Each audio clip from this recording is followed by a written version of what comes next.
Let's call this meeting to order. This is a special meeting of Fiscal Court, and you have an agenda in front of you. Items on the agenda are the only items that we will be discussing today. First would be the minutes from the October 16th meeting. Motion to approve is presented. Motion by Sam to approve the minutes as presented. Is there a second? Second by Jeff Clear. Further discussion? All approve, say aye. Aye. Disapprove? Motion will carry. Okay. Next would be your bills list and transfers. And there's a hassle of bills. Right, Rhonda? A lot of bills. Yes. Point out a $70,000 draw on the Intertech Mechanical Services for the Justice Center cooling tower. That's all reimbursable from the state. Quite a bit of blacktop money in the various districts. It's already been approved, just we need to approve the payment of. Roadside cleanup, some additional roads there on the cleanup. That's pretty well should finish that, shouldn't it, Rhonda? That's everything, I believe, maybe one or two out.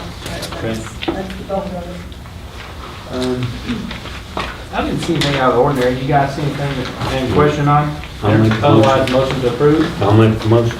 Motion by Keith Metcalf to approve the bills and transfers. Second by Bernard Ice. Further discussion? All approve, say aye. Aye. Disapprove? Motion will carry. Okay, next would be board appointment. Two appointments to the Extension Board. These are actual reappointments of Teresa Johnson and Adam Wheatley. Need them individually? You can do them both together as far as the approval process. I'll make a motion that we approve Adam Wheatley and Teresa Johnson. Thank you. Have a motion, is there a second by Sam? Any further discussion? All approve, say aye. Aye. Disapprove? The motion will carry. The next order of business would be the 2017 Sheriff Tax Settlement of Sheriff Newton pending audit. This, we accept this as a matter of record pending the audit. Accept these. Motion's been made by Bernard Ice, is there a second? Second. Second by Jeff Lear. All approve, say aye. Aye. Disapprove? The motion will carry. Next will be second reading on the mobile home subdivision ordinance, already approved by you guys on first reading. Entertain a motion to approve on second reading and adoption. Motion to approve. Had a hand here first, so I'll I'll second. second by Sam.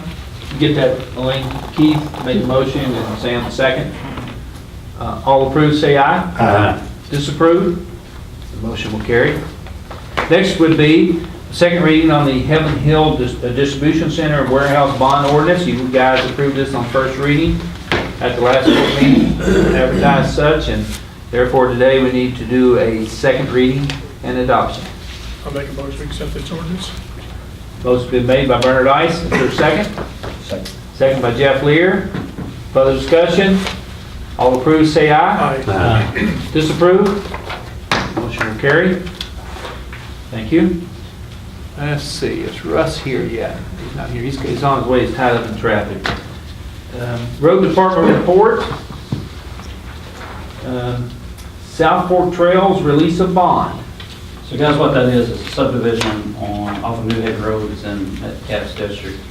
The road is set through 2 winters now, and they've placed the final surface on it. The 50% rule has been met, meaning 50% of all homes have been constructed, meaning completely done. It actually has 2 or 3 more that are real close, but it meets the rules and intent. I've inspected the road. All the requirements have been completed. It looks good, vegetation's good, so what we need to do is make a fiscal court orders to accept that road, South Fork Trail, I believe is the name of the thing. South Fork Trail into the county road system. And then what we'll do is send that. Release the bond. I'll make that motion. Motion been made by Keith Metcalf. Is there a second? Second by Jeff. Any further discussion? All approve, say aye. Aye. Disapprove? The motion will carry. We'll put this See, in that matter one, of minutes. I'm sorry, that one already does have the flag at the intersection. Okay. So we'll need to switch that over into our field. I'll take care of that. So. Thank you. Okay, the next order of business under Road Department report would be Copperfield curves. as you guys have been made aware through some memos going out, that the Copperfield subdivision had a couple of streets put in with the wrong curb, I guess, height, 1 inch short, Brad, is that right? Correct. So what it is, Copperfield would be phase 5, come into the subdivision. It's actually up front, it's phase 5, so it's first road on your left and right that's been constructed. You guys have drove out there. The set of plans that was approved in 2015 for that showed a 9/12 curve, so it's a road curve. 9 inches tall in the front, 12 inches tall in the back. The reason Jim Lameau in 2002 had sent out to all developers and engineers indicating we wanted the 3-inch curves moving forward, that was going to be our design standards. The reason that's important is the 3-inch curve provides sufficient flow for the water when it rains. We get a lot of calls and complaints about when it rains hard like the other night, of water potentially jumping curbs and going down driveways or whatever it may be. So in 2002, that standard was set. Well, these plans had it as a 3-inch curve, and it was a mistake. The guy made a mistake installing the curve. They installed on what's called a 9/11 curve, so it's only 2 inches tall. Well, the issue comes into, well, how does it hold sufficient amount of water when it rains? And so, being county engineer, I got to follow the rules, right? So it was disallowed, saying not approved to the developer, to the owner, and requested them to provide a solution to us on what they wanted to do. They were requesting from you guys a waiver to allow the 2-inch curve to remain, and they'll install additional drop boxes at one location to get the water off the road quicker. So instead of having drop boxes, and I'm just going to give you an example, so you have them every 150 feet, and we'll put an additional one in, so that it shortens that distance up to get the water off the road quicker, is what the solution that they've come up with, and what the waiver they're requesting. Actually, Horizon Engineer has presented. Correct. And the math works out, guys. Trust me. I've checked the math.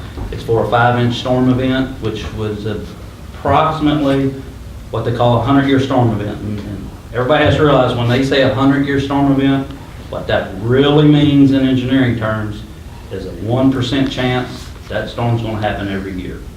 And that's the engineering behind it. It just is what it is and how you mathematically calculate it.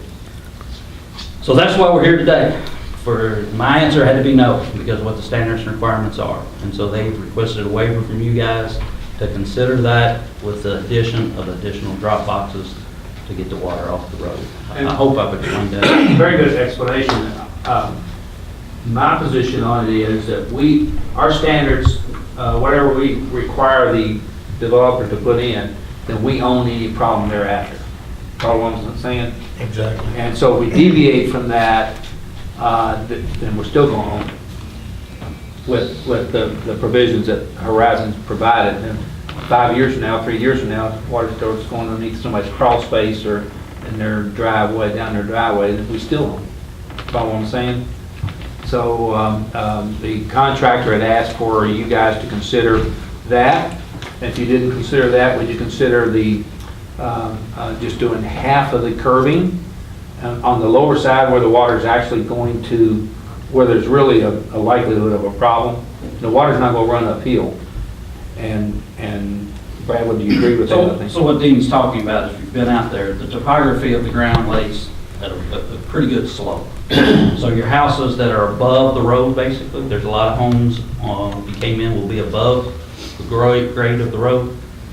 Common sense tells you those are never going to get flooded, even if you had a huge storm. The issue becomes into the homes on the lower side of the road that have a pretty good possibility of having a walkout basement or being at that same level of the road or so. There was discussion of if the answer was no to their first request, and I think Jacob's here behind me, Jacob Hurst is the contractor, that maybe instead of tearing all the curbing out, which is 3,000 feet of curbing, that we just do the sections that are on what we'll call the lower side of the road. And that would meet our standards. And you're still giving them a waiver to allow them the 2-inch curve, but I'd feel as an engineer, the ones on the upper side, they're not going to get flooded. But that's totally up to you guys. How level is the road, Brad? When you say level, what do you mean? I mean, like the road, is it pretty much There- level? Is it gonna be crowned? No, there's a in the middle? crown to it. You got a 2% crown, so you got half of it should go to one side, half of it should go to the other. Okay, so if you still have a 6-inch rain, that's gonna hit the middle of the road, so you're still gonna have 3 inches of rain That's hitting correct. that side and 3 inches hitting this side. That, Basically. basically, Close. yes, in the way you're explaining. I know the one Right. going up the hill would be a little different because it'll all run down to the bottom. Correct. The one that's Correct. to the left is pretty flat. like me. Jacob, would you like to make any other presentation or any other discussion? Yes, sir, I would. First, if they'd like to get all their questions answered, and hopefully I can address those, or, there's a lot of different aspects to this. So, first and foremost is this is, the calculations have been done by Robin, and everything will work. This isn't a shot in the dark. This is mathematics telling us that this will work. Putting the extra drop boxes in is just some added security to what's been out there. We're really in a tight spot. We've 6 weeks have gone by since this has happened, and I'm looking at, a big insurance claim, liquidated damages by the owner if I don't get this paved in time. This is a big financial implication for myself. I'm a resident of this county. I own and operate a construction business in this county, and this would be a very detrimental process for us to go through at this time of year. So the only thing I could ask is at least look at the facts of if the county's going to require this to come out, at least look at only in the vulnerable spots. It's just going to be a big waste of money and energy and time to take out every one of these curbs. It's just totally not necessary. Also, the secondary thing is that per the specs, I've got a set of plans here if you guys would like to look at them, but from right-of-way to right-of-way line, the shoulder actually rises above the curb. It is spec to rise above the curb 7 inches over 7 feet to the edge of the right-of-way. So that's from the back of the curb to the edge of the right-of-way. It has an additional 7 inches of rise. I think a lot of this is getting looked at as in, well, these homeowners are going to take this out. Well, that's breaking the specs as well. They need to maintain the specs. If we're going to base this off of a problem that's happened in the past, we also need to look at all the problems that occurred in the past to justify that problem, to make that problem happen. So if the driveways are at a 7 inch to 7 feet rise and the shoulders, like they're built out there right now, and they're kept that way, that vulnerability of those homes getting flooded is lessened greatly. So that's one thing to take into account, as if you look back in history, a lot of those driveways and shoulders have not been properly installed. I've got a lot more to say. I don't want to waste everyone's time. I'd love to answer any questions if you have any more. Any questions from anybody? Then you said the road is on a slope, and the crown is what, 2%? 2%. 2%? Is there any places where the crown is less than the slope of the road? No, sir. That's the Understand what spec. I'm saying? Yes. Yes, it has to maintain a 2% crown throughout the whole entire roadway. But I think what you're saying, as you're driving along, there are areas in which the road becomes what I call flat. Meaning as you're driving down the road, there's areas where it gets down to 0.5%. And that's common, and. Well, Brad, there's actually, when it ties into Redwood, it probably, so Jeff, you're saying does it exceed 2% on a linear scale on the lengthwise? And it does, when it ties into Redwood, I think it goes to about 4 or 5%, possibly right in that stretch. But in that area, all the watershed sheds away from that road in the green spaces. It actually has a catch basin that's outside of the roadway that catches all that water. So the only water that it gets in those areas that has a greater than a 2% slope is the rain would have to come directly down on the road. It's not getting watershed fed from anywhere else. And it's a very short, it's probably over about a 200-foot section. What about where the main drag comes in there?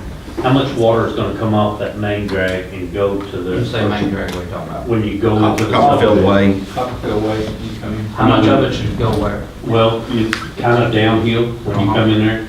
So is that water, when you come down that hill, is it definitely gonna go over to this There's already, if you're talking about the existing road that's there, as you come in, there's that little dip, there's already 2 existing structures there to grab that water and get it into piping Oh, there's underground. some- So no water from that, if that's your question, no water from that road should be entering the location. Yeah. I've got Robin's calculations with me, if you guys would like to take a look. She's thoroughly gone over it. And engineers don't typically volunteer themselves to stamp their name on anything unless it's going to work. So, you know, I didn't have to bend her arm to do this. She felt very confident I that. feel a whole lot more confident if you put up a bond or something for about 10 years. Yeah. That would be. But you're not gonna do that. I'll put up the bond. If it means leaving these curbs in, I'll put the bond up. There are 2 things to look at is the future. My recommendation on this particular case would be a compromise of doing all the lower curbs as far as recommendation, but I'll leave. And extra drop boxes.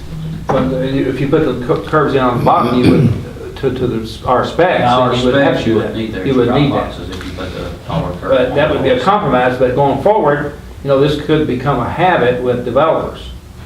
What about the I'm not previous saying you, developers? Jacobs, but I've dealt with developer for 25 years. What I about guess our- my question is, when the guy started doing the curbs, when was it found out that these were wrong? Did he know, did you know at the beginning of No, this? sir, Brad stopped by at the end of the day and took some shots on it, and that's when we found out. But were you finished? I mean, he didn't do all them curbs in one day. All the curbs were in, Brad told me. They had about 100-foot curb on that. Uh, Whose job was it to see that it was pretty much your job, right, Jacob? I think it was ultimately my responsibility, yes. I put all the fault on myself, and it was an absolute accident. Well, the question I asked is, what about our other developers? You know, they're gonna say, well, wait a minute, you gave a waiver to, That's a very good point. For one, some of these other developers have gotten variances in these same forms. Some haven't due to, this case is totally differs than other cases where curbs have been taken out. They were due to a lack of structural integrity, a lack of just, The width, they just one of wouldn't them was work. width. Yes, a lot was width, it was sizing, it was all, but other cases that mimic this, they have been in the city, but they have been given a variance to go on with that curb. I mean, the best thing I would be able to come up with is 2 wrongs don't make a right. You know, this is a total, yeah, you know, I just don't feel like that's And the difference in the concrete would have been minimum probably on the other inch. Another inch, and as far as putting curbing in, it wouldn't have cost you how much more money? oh, the cost is virtually nothing. Yeah, I mean, so you didn't do it on purpose. Yes, we didn't cut it, And try to cut if this it. happens again to another guy somewhere down the road developing, Put it this way, Dean's got an excellent point on other people. I've already had this question from other developers. Hey, I want to do the 9/11 curbs as Yeah. well. The reason they like it, and I understand it, the 9/11 curbs are so much easier to drive over. So the homeowners, at first, want that 9/11 curb. Trust me, they get a good rain. Until they want get the a rain, 9/11 and then they curb. don't want the 9/11 curb. But when I went through it with another developer and explained to him, the little bit of money you save on concrete, you're gonna spend more money on drop boxes, additional drop boxes, because the 2-inch curbing won't open. that's the point I was trying to make. And piping, trust me, I've dealt with Jacob for many weeks on this issue. I truly believe him, it was a mistake. It And I want to go back to wasn't something- he was Jacob's trying point to of skin taking a while. We actually wanted Jacob to present us some alternatives, so, you know, it was a partnership here trying to come up with a solution. So it wasn't like we were delaying you on No, purpose. sir, Yeah. you've given me, we've Yes, sir, communicated Jeff. several times between now and then. Yeah, I looked at this from two different angles, okay? From the engineering side, I talked to 3 different engineers. I got a copy of the calculations. I agree with Brad, the math works. It says, I think the intent is to get the water out of the road. From an engineering standpoint, I believe it satisfies what we want. But I'm not, you know, I'm an electrical engineer, not a civil engineer, so I'm taking the word of these guys, but the math works out. But, you know, I agree with the concerns of the other people that moving forward, how do we handle future things? And this is invite other, you know, mistakes. So kind of conflicted. with, I could support redoing the lower curves as a compromise. And going forward, then we'll internally develop way for when they get ready to pour the curbs, that we have an inspector out there, just when they get ready to pour. Just no different than Logan going and doing Don't say that. a footer, you know. You don't do these every day. Correct. I mean, Guys, you see what I'm saying? 2 days a year, maybe. Yeah, so we would, then, that's an internal thing, we can. Would you agree to have Brad pick the bud. area to be replaced? Definitely. Okay. I would think an engineer needs to pick the place. Like the down, the low So you side? wouldn't- Sometimes those are hard to come by. Some days. He'll be on vacation that week. Jacob, you It's said fairly something. obvious where you would pick, to be honest with you, where I would pick. You said something a while ago that the 7 foot and what was the rise? The rise is 7 7 inches inches, over 7 7 feet. feet. Okay, and you said the homeowners should abide by that? I feel like that's the same spec I'm expected to buy. Well, it's just like you just said, the spec you're supposed to abide by is the spec Brad was supposed to abide by, the 12 and 9. That's right. So, you know, spec's a spec. But you know yourself, I was in building all my life. I've seen people grade that driveway out because they didn't want it to. Flat level with the top of that I've curve. seen it happen thousands of times, so, and then after they do that, that's their ground, they bought that lot, you know, I can do with what I want to. And then the city has to come out, or the county has to come out and compromise, hold on, you got that culvert too low on the ground, you're holding water on the guy beside, happens every day, I think you know that being in that business. It's just like, I'm a little bit concerned like Jeff, I look forward. Yeah, we gotta make a decision. 'Cause And we gotta move this forward. is all based on a 5-inch ring, we have a 6. Well, You know, Yeah. that's what I'm saying, we've had 100-year flood situations Correct. over the last couple of years, a couple of times. what you find in these, and man, I hate to get into the weeds and Yeah, stuff. please don't, I know. I've already I heard know. this spiel once. What you get into is just like the other night. You don't get 5 inches for an hour. You may get 2.5 for a half an hour. Well, Yeah. guess what? You just equaled a 100-year storm event. Right. Or you get 1.25 inches for 15 minutes. That's what you see in these little subdivisions, is those little flash flood events. And what's called time concentration, how long does it take the water to get from point A to point B? When it's a smaller subdivision, you feel it quicker, you just do. And That's my that's the reason I brought it to you. What would the compromise be if you would stand behind it until 50% of the houses was built like we do on the blacktop? Because we really don't know who's gonna build what and the basement and. So this keep though, the empty lots, that may not be done that time, might not be the vulnerable. Changes. I would You be may in build all favor one on the of upside. Yeah. of allowing you to keep the upside curb, okay? Higher in elevation. The higher. The higher elevation curb and replace the lower sides, and you and Brad pick that. I would be in favor of that. Is that going to include an additional drop box? On the lower side, the drop box is going on the lower side, you wouldn't need. Well, here's what I'd recommend, if you all want my recommendation. Okay. Love To that. be honest, if you're gonna go down this path, let me pick the location of what curbing takes out, and it'll be put right in my own set of plans. On the side where he leaves the 2-inch curb, they actually proposed 2 drop boxes, right, Jeff, if you remember that? I would say On the put them- side where they left the 2-inch curb, it has to have a drop box on the I side. agree. The side where they don't have the 3-inch curb, we're basically getting rid of 1 drop box. Still The good. math will work again on. Math work, man. Still abide by what Robin recommended. Correct.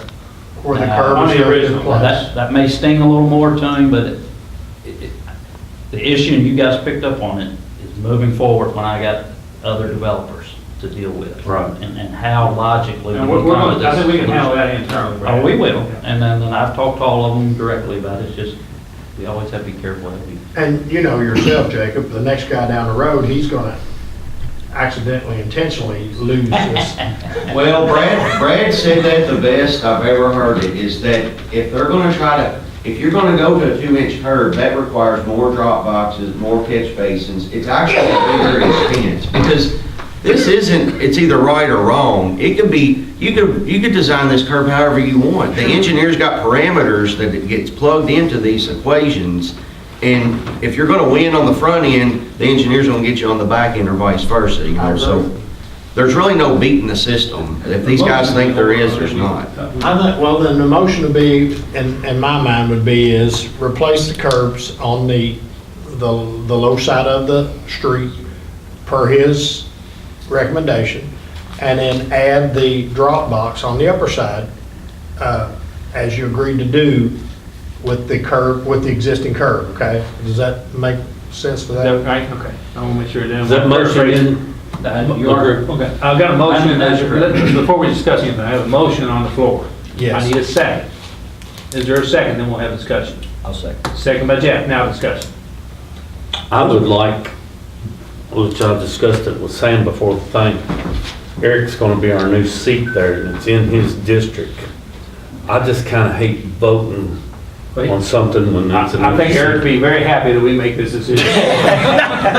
well, here's the only thing you get into, Keith. I don't know. Timeline. I understand, Yeah. I took all that into account. Are And it's you- done held him up 6 I'll ask weeks. you this in front, are you okay with this? You know, I would want to work with the developer the best I can. I know he's got a lot of money invested in it, and I understand the implications of later on what's going to happen there. You know, there has to be a compromise at some point, and I sure would hate to think that, you know, And I think we accommodated. I believe, I think you'll be okay with this. I would feel, as a citizen of this county, I would go along with that strongly. I think that's the best decision. We're addressing the vulnerable areas without overkilling this whole situation, wasting a bunch of time and energy. I agree. I feel like we would just put mud on all of our faces if we were to tear out every piece of those curbs. We'd have to I put hard certainly to agree with count. I feel a whole lot better about it since it's your district. Well, I mean, I'm just saying, Motion to- I did a little bit of developing myself, nothing on that scale, and I did have specifications that I had to adhere to according to county specifications and engineer specs, and, you know, and I was held to the letter of it. But, you know, mistakes happen, and when you're talking about an investment of, you know, you're taking that kind of money off the top of an investor like that, it just. But that would be important, but the most important is protecting the homeowners. Right. Agreed. My little The girl future bought that of house. If the mathematics work out. But Richie sells some I think that houses. it would be. He don't want any phone calls. Your proposition, Sam, would be excellent, especially if the developer thinks it's, you know, that, you know. Well, I'd say let's go with it. Okay, motion's been made, seconded. Any other discussion on this? No. All approved, say aye. Aye. Stuff. Yeah? Come on. Yeah, okay. Nays, and motion carries. Thank you. I thought that was a good compromise. Thank you, Jay. I thought, I'm glad to get Eric's input on it. Jack, you don't get help yet. Just let I know he you don't count. I appreciate you asking about it. He, I do. I he was really do. elected last time. He just wanted to get you on record. He did. I know what he's doing up there. How'd you like that? No, I looked at it. It's okay. That's part of it. I just didn't look at it. Okay, next item on the road department report is the road construction standards. The city of Bardstown, probably about, what, 6 months ago, 8 months ago, changed their road design standards to require basically a stronger road. Our current standard is 6 inches of dense grade, 3 inches of base, and 1 inch of surface. The city has gone to residential 9 inches of dense grade and 3 inches of base, which is the same, and another about a 1/4 inch of surface. So the really big expense is 3 additional inches of dense grade. What it does, it takes a road that we're currently getting on a new subdivision road, a new road built in a residential setting, we're only getting 8 to 10 years on the average of wearability on a subdivision road, where it doesn't then, at the end of that 10th year, 8th year, depends on the traffic volume, then we have to resurface it. And then sometimes you'll find some failures in the subgrade, a little bit easier too. So what the city's done is beefed up their dense grade by 3 inches. And that mathematically, according to Brad and Jessica, that gets you up to about a 15-year road, where it doesn't have to be resurfaced. So the taxpayers are not out as much, but there is an additional cost, about $1,900 for a typical lot in a development when you do that. We've talked about this for 20 years off and on. We've never acted on it. Say that again, $19 million per lot. per lot on a typical His accounts from development. 1,000 to 2. So how the city, so you guys know how that came about. And this was brought up today, so start taking food for thought. And we'll start thinking about this because there's some other things in our guidelines and curbing and paving and all that we probably need to update. But what they did is they used Beach Fork as an example, they being the city. And they said, okay, he put 6, 3, and 1 in at the time of the county standards. And if they went with the new standards that they've got, what would it cost? And so then they divided it out by the number of lots, and that's how they come up with the $1,900 per lot. Those are pretty big lots out there. Yeah, that's what I was gonna say, so that's probably conservative, and that's on the high end. High end, yeah. Because, the lots are close together. like, if small you moved it lots. to Copperfields, we got lots all over top of each other, and so you divide that total cost, it would be lower. Or Miller Springs. Or Mill Springs or anywhere. Now, realize there's more than just one standard that the city adopted on their thicknesses there. And you just gotta read through this. It is complicated, guys. There's a lot of math that goes in this. What really pushes the formula is truck traffic you assume that's and how long you want it to last.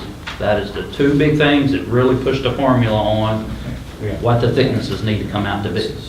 So, And to protect the taxpayer down the road, I think these are necessary. Well, not to protect the taxpayers, but you'll find as we continue to grow in the county and the revenue from the gas tax continues to diminish, we're going to continue to have less and less revenue to resurface roads, bottom line. I know.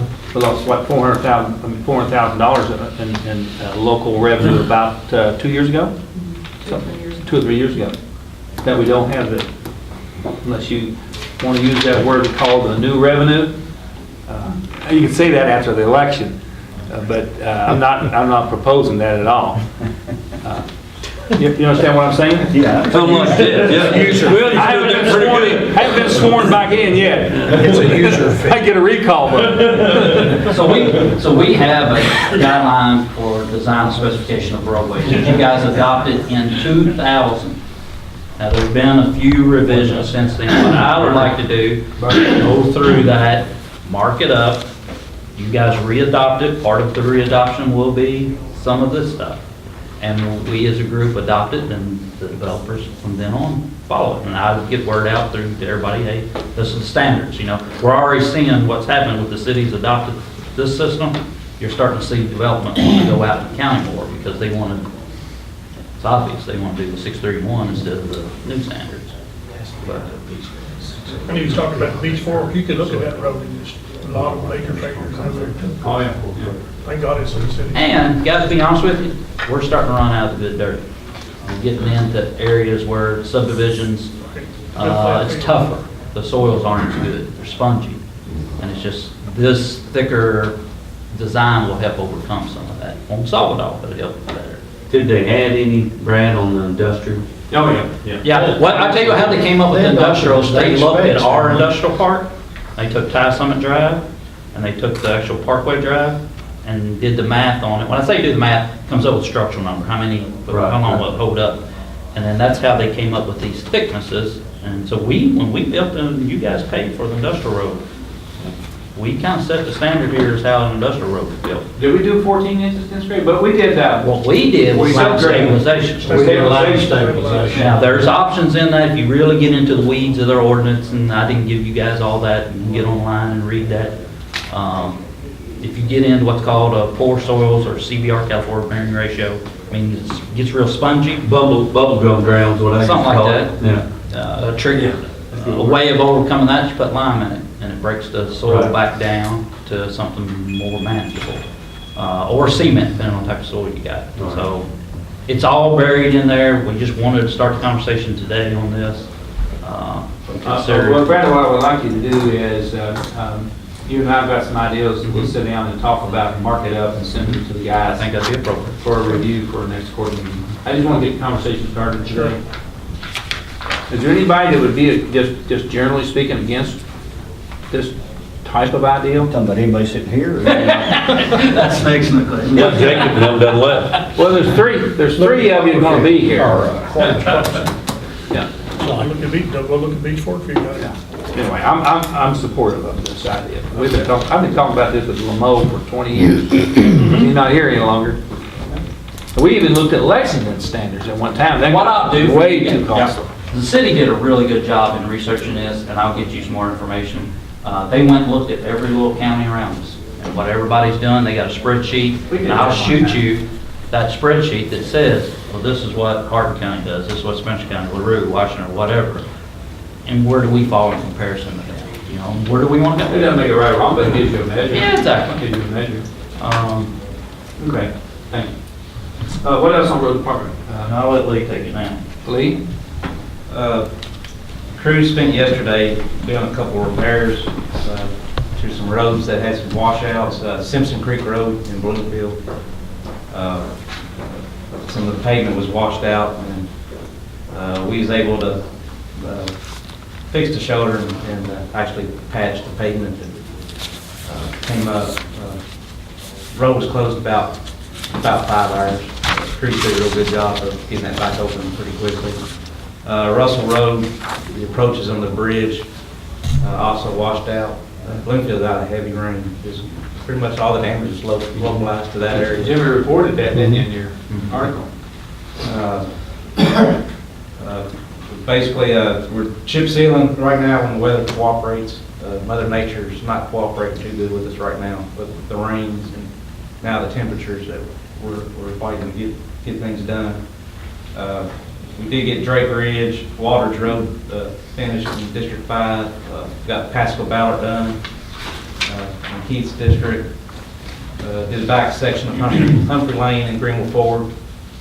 And Caney Fox, we're almost finished with it.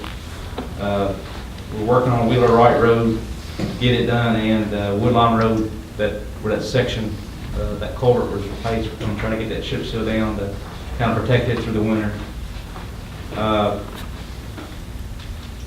We replaced a 60-inch by 50-foot culvert on Allen Road a couple weeks ago. Again, that job went really well. The road was closed from about 9 to 2. So everything kind of went perfect on that job for us. We have started preparing for snow removal. We actually started in mid-October. I had all the guys install, inspect their equipment, the salt spreaders, plows, everything, make sure it's working. Did get some complaints about the rear working lights that the guys had trouble seeing in the dark.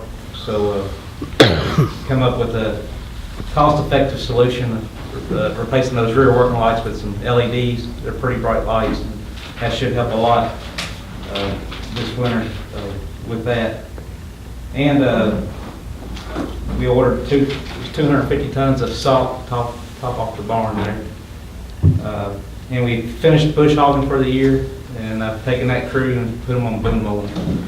Currently we're in Sam's district that are on Potter Shop Road, and as soon as we finish Potter Shop, we'll be heading to District 1, because they was able to boom mow Wire Lane, Cane Run Loop, Mill Creek Lane, and then Potter Shop Loop and Potter Shop Road, and then we'll head to your district. And I need to get with you to get your priority roads. I then gave you 3 or 4, but Yeah. back. I'll give that 10. I got 10 or 12, so I'll narrow it down a little bit. Anything else? That's it. Thank you. Okay, we're going to take a little pause here and go back up to item number 5.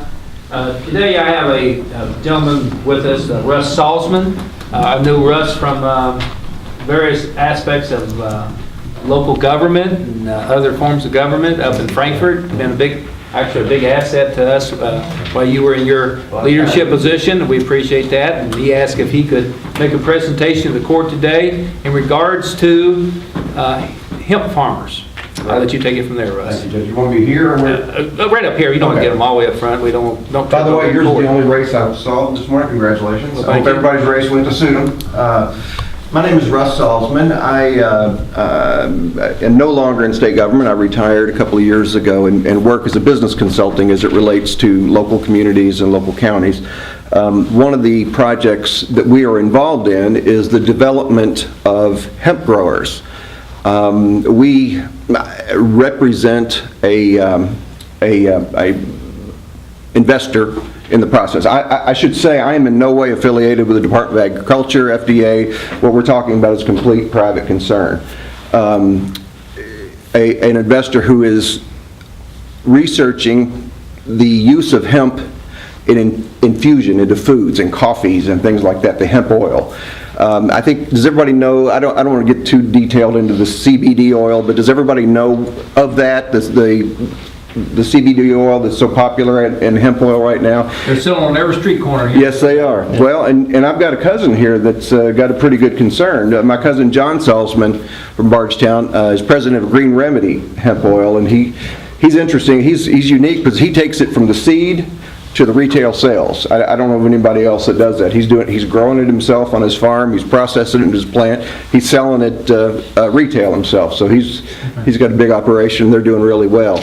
Our group, though, is different. Our group is going to be basically a wholesaler. We call it a white labeler. Our investment partner, the fellow that wants to build the processing plant and do the research, he's wholesaled to the biggest stores in the country, the biggest stores in the world for his entire life. Walmart, CVS Drugs, various places nationwide. And he wants to provide them with the name brand that they sell. Like everybody's familiar with the Walmart Equate brands. Well, if that works out and they make that deal, then he will be creating the product for the Equate brand that are hemp oil products. So the issue is he's starting this. He wants to process next year, next spring. He's starting it a little late because the end of November is the end of the application period for a license to grow hemp. If a farmer wants to grow hemp, they need to get a license. You have to get that application in by November 30th. Now, because Drew and I, this is my partner Drew Jenkins, by the way, I didn't introduce him. Drew and I work in Frankfurt. We're here every day. We can expedite some of it for you by helping to get the background checks. You have to do a criminal background check. But that application needs to be in November 30th. So what we're doing with all of the farmers that we're talking to, and we're talking to a bunch around the state, is get your license now, whether you think you're going to grow it or not. Because what's the application fee? The application for the license is $100, and there's I think the background check is like $20. I'm not 100% sure. Is that sound right to you? About $20, and so they will tell you on the website that it takes 2 weeks to get your background check back, and that may be correct. I have the benefit of not ever holding a job in government very well, so I actually worked at the office, the administrative office of the courts that do those background checks. It used to be that you could get them on the day of if you go in with your... Right on the day? Yeah, you just go in, hand them the money and the form, and they come back a few minutes later. We actually, when I was there, we're going to set up a drive-through window for criminal background checks. Yeah. Anyway, so I think we still beat that 2 weeks, but we got to get started. Okay? He's basically looking for farmers. I'm looking for farmers to grow. To be interested in growing hemp. To grow hemp. Yeah, I'm sorry I didn't make that clear. Yes, that's what we're looking for. And what we would like to do is to work out an agreement with them, because the front end costs on growing good quality hemp it's pretty expensive. I mean, it can be $5,000 per acre to get the plant up and ready the way you want it. The seed is expensive. There's some labor considerations. It's similar to tobacco, except it's not. You handle basically a plant at a time. You don't hang it in the barn, let it dry. There's some ways to do that, but it's not as easy as tobacco. So it takes some labor to get it done. What's that? You haven't done it. No. Well, no, you're right. I'm from Louisville. I've watched it, but I've never been. Well, but I am quoting my cousin John, who said, "Don't tell people that this is as easy as tobacco, because tobacco is a lot easier than this." So I was just. That's what I was doing. So there's some labor. He grows. I think John grows 100 acres or so. That is a lot of hemp for a farmer to grow. Where's he grow it at? I don't know where his farm is. His family farm is in Nelson County somewhere. You got one nowhere off of Bowling Pike? Or his daddy's place? Yeah, Richard, yeah. Richard. I think that's the farm, yeah. Actually, I've been to it, but it's been years. I was a kid, probably last time I was there, so I can't. Russ, how long is the license good for? Year. one. A year to grow the year. You have to yeah. renew it every year? Mhm. Okay. Yeah, you have to keep it up every year. I think it's interesting. I think there's potential for somebody to, I hesitate to get into how much you can make because there's so many people who do what I do who just, I can't say it any other way, they don't tell the truth. And I'm dealing with a farmer today in Casey County who was told by somebody out of Florida, I'll buy all you have at $150 a pound.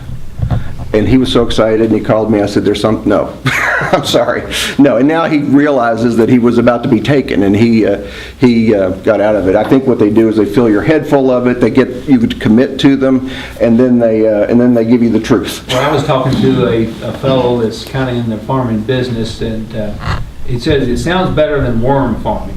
So that was a big craze. You remember all that going on a few years ago? Yeah. But in the same token, he did say there are people that are not getting out of what they told everybody to get out of. That's right, that's correct. But if you do it right and you work with somebody reputable, like I think we are. Having cards, Jeff? Yes, I'll You leave we them sure. up here on the table. Sure will.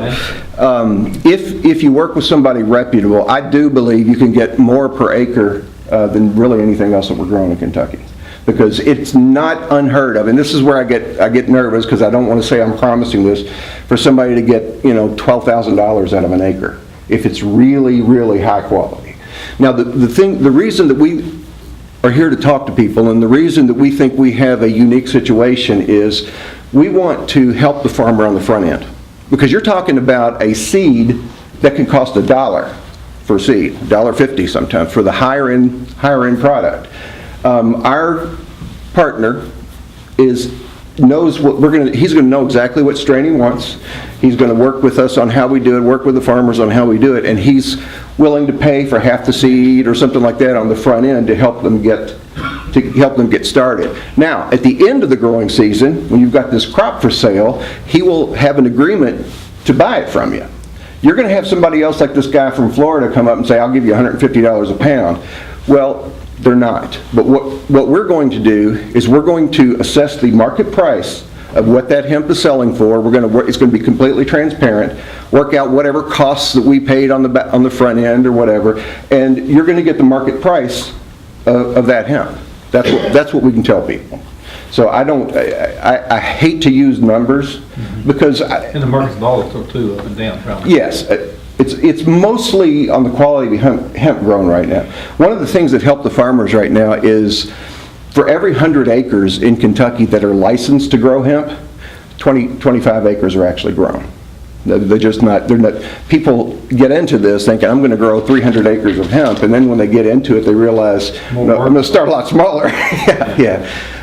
We will advise our group, depending on how prepared they are for something like this, we'll tell our farmers, grow 5 acres, 2 acres, 10 acres, something like that. But don't start with a big group. I worked with a group out of Western Kentucky that their first year, they grew 1,300 acres. And they almost lost every bit of it because you have to drive 1,300 acres, you have to shuck it, you have to do so many different things with it. They couldn't get it done. They couldn't get it cut. They ended up cutting it with a combine and selling the fiber. The hemp seed oil, which is the highest dollar part of it, wasn't as productive for them. They grew a different strain of hemp and didn't have the high percentage of the oil, and so that wasn't as productive as the fiber was for them. So that's what they ended up doing. What we want to do is help farmers get started in this, work out an agreement with them, at least for next year, that we'll buy it from you at market price, we'll help with these expenses on the front end, it'll all be transparent, and it really give you farmers a way to get started in this and not take all of the risk themselves. We're willing to Well, willing to take that part of We've it. got some other agenda items, so. So shut the heck up? You might go back into state government, so I'm going to be nice to you. That's kind of you, Judge. Thank you all very much. I know you're busy, and I apologize for taking the time. No, thank you, Russ. Just leave us some cards. I will. I'll put them right there on the table. Thanks so much. If you have any questions, Yeah, give us you never know, these guys might wind up back in state government somewhere along the line. Drew, you want to put some? He was deputy commissioner, right, Mhm. of the local government. Moving on. I've got more cards in the car that I'll I can bring make in. some copies. Okay. All right. Yeah, no, it's fine.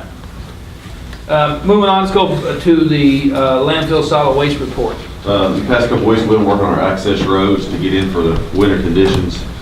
We also got our archaeological survey done in the past couple weeks. It's just another step in the admin application for the landfill expansion, so keep chipping away at that. Other than that, just normal operations. Okay. Let's see, we'll have one more meeting before Thanksgiving. Be sure that meeting we'll talk about the schedule. Okay, yeah. Right, Thanksgiving. Yeah. I'll stay ahead of the curve. EMS report. 591 calls responded to for October. 111 of those were non-transport. Puts us at 2,291 calls since July the 1st. That would be mostly. Thank you. Jail report. Okay, today we have a total of 136 inmates. We have 3 on home incarceration, 51 state inmates.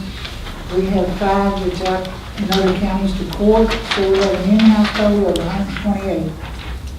That's all I have. Thank you. Recreation report, Brian. I winterized the football and baseball building down at the park. Soccer will be winterized before the week is over. Soccer is done after this weekend. Girls basketball has 2 more weekends, and then the tournament starts in December. I had a meeting with the boys basketball, and that will get started the first weekend in January, and then other than that, it's back in part of operations. Thank you. Okay, next order of business would be a couple of surplus county equipment / property. Couple of vehicles listed there on your list. I put in your mailbox. One was a 95 Chevy pickup truck, and one was a 99 ambulance. Plus, there was some additional, had an inquiry about these, picture here, the rocks that we took out of the bridge project, or was it a bridge? Correct. Yeah. Mine or yours? Yours. Built the bridge. Okay, and the guy said he would give $1,000 for it. I said, well, I've got to advertise the minimum bid. I said, I've got to advertise them, go through the process, and so that's about $300 more than we got on our initial bid. So I think we ought to re-advertise those and see what we can get out of them. How many tons, Luke? How many tons? Yeah, load. There's 3 different I files. didn't give you You're probably every looking at, picture. I don't know, 25, 30 tons.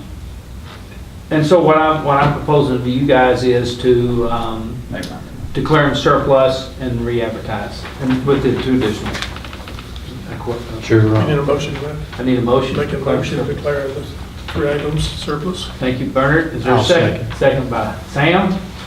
Any further discussion? All approved, say aye. Aye. Disapprove? Can we put Motion that carries. money By the way, back? I've got perfect pictures of these for future references, so. Can we put that money back in the 2nd District's coffers? We'll move on. I say that's a no.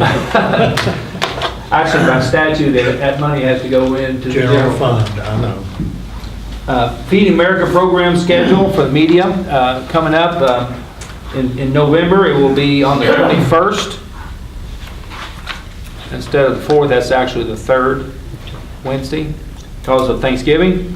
And in December, it will be December the 19th, likewise, because of Christmas later on. Old new business, there, we can't discuss it at a special meeting. That's just a habit, putting that on the agenda. So you need a motion. Motion to adjourn. I'll do that. Motion to adjourn by Sam Hutchins, second by Bernard Ice. All approved, say aye. Aye. Disapprove? Motion carries. Thank you. My neighbor is John Salston, 20 acres.